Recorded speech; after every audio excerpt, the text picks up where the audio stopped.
Bonjour, comment allez-vous? This is the Crypto Kid podcast, and today we discuss Peter loses his shift as Mack MicroStrategy pulls a Mack move on Bitcoin.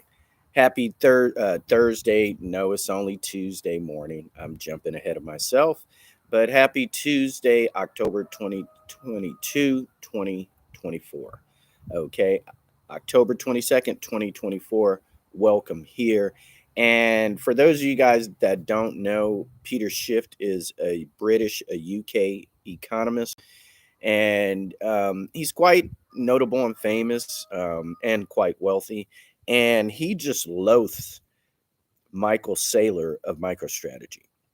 And he is a Bitcoin critic, and he is the kind of person that actually is a market maker to make a bear case for Bitcoin. So he is capable with his economic and financial influence to lower the market of Bitcoin. Now he's taking attacks at MicroStrategy stock, not just the decisions of CEO Michael Saylor, but he's also taking aims and taking shots at MicroStrategy stock by going on to X and tweeting that MicroStrategy's stock value is overvalued because it's directly tied to Bitcoin. And this is untrue. However, MicroStrategy stock is exposed as a result of being directly tied to Bitcoin. So, in a sense, he is correct that as the price of Bitcoin fluctuates, the value of MicroStrategy stock, which holds its cash reserves in digital cash, and that being Bitcoin instead of the US dollar. And so now the US dollar is on a surge because of we're in Q4. No matter where the economy is during Q4, during the Christmas season, the US dollar always rebounds. So this is something to be expected.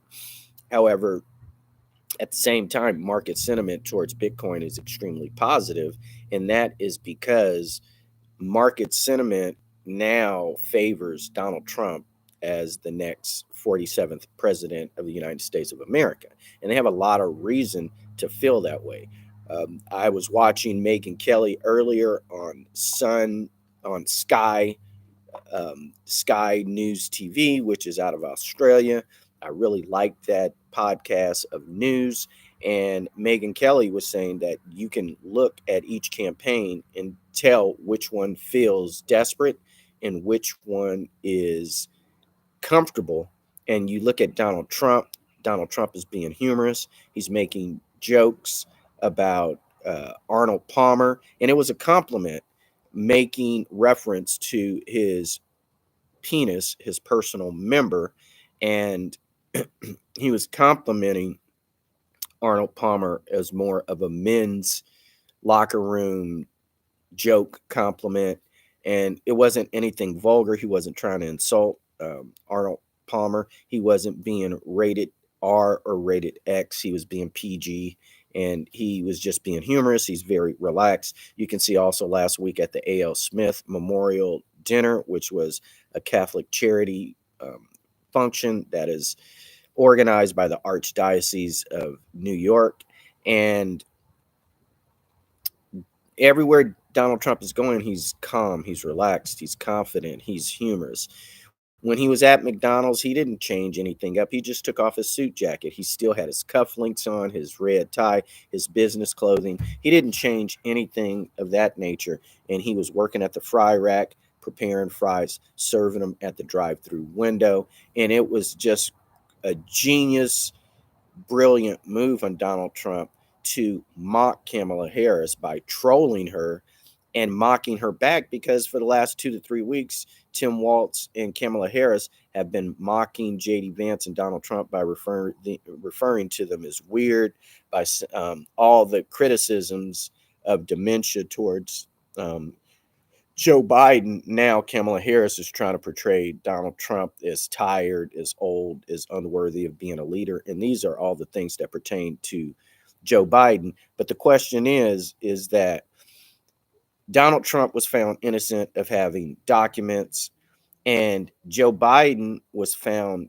guilty of having these documents, but it was stated that he was incompetent and not mentally capable of standing trial for this.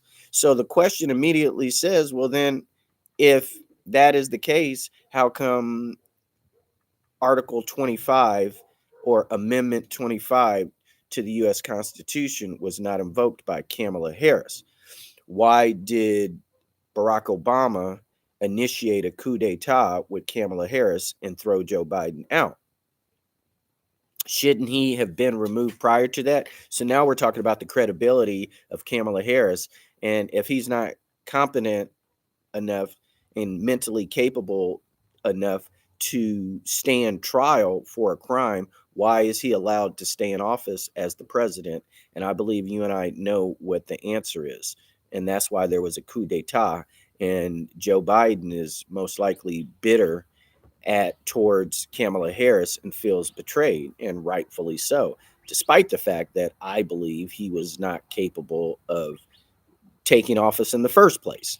And so this last 4 years has been a mockery to the American people and has made us all look bad in the eyes of the world. And so we're all suffering, whether you're a Democrat, Republican, or independent. With that being said, now we see that the price of Bitcoin is soaring because market sentiment believes that Donald Trump has the momentum, and that the Kamala Harris campaign is lashing out at Donald Trump, outspending Donald Trump in smear campaign ads on social media, on the television.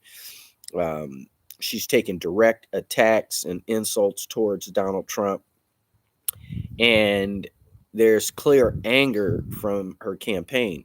That implies that they're desperate. They know that they're losing, whereas Donald Trump is going out telling jokes, hanging out with children, hanging out with African American boys, showing that he's not, because there is no evidence of Donald Trump being a racist. But the news waves and the fake news media keep repeating this as propaganda to press it upon you. And some people have been inclined, I have people in my family that have been inclined to believe that.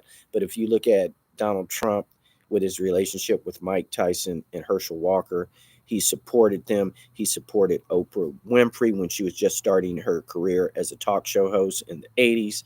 And then now Oprah Winfrey is almost as wealthy as Donald Trump, and she's betrayed him and turned against him and supports the other party.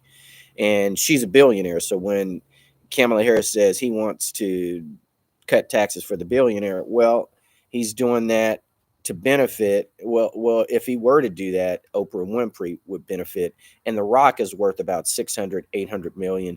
He'll be a billionaire in the next 2 to 3 years. So, and The Rock has publicly admitted that he made a mistake going against Donald Trump. And I'm glad, because he's a very humorous dude, but not too bright, and that's just how it goes, and but I love his movies. I love all of The Rock's movies. They are hilarious. He's a great actor. He's humorous. He has a good stage presence. So when you see The Rock in a movie, it's going to be a good movie. Moving on, let's recap. Bitcoin is now at the price of 67,429 US dollars. Ethereum is up to $2,653. And before we leave, let's check to see if the market hasn't moved again, because Bitcoin is on the climb. Okay, so it's just seesawing right now. That's all it's doing, is teeter-tottering. And that is the market waiting for some type of news, whether it's political or financial, to make a movement. Either way, prior to the November 5th, 2024 election, Bitcoin is definitely going to break out of that 70,000 price ceiling.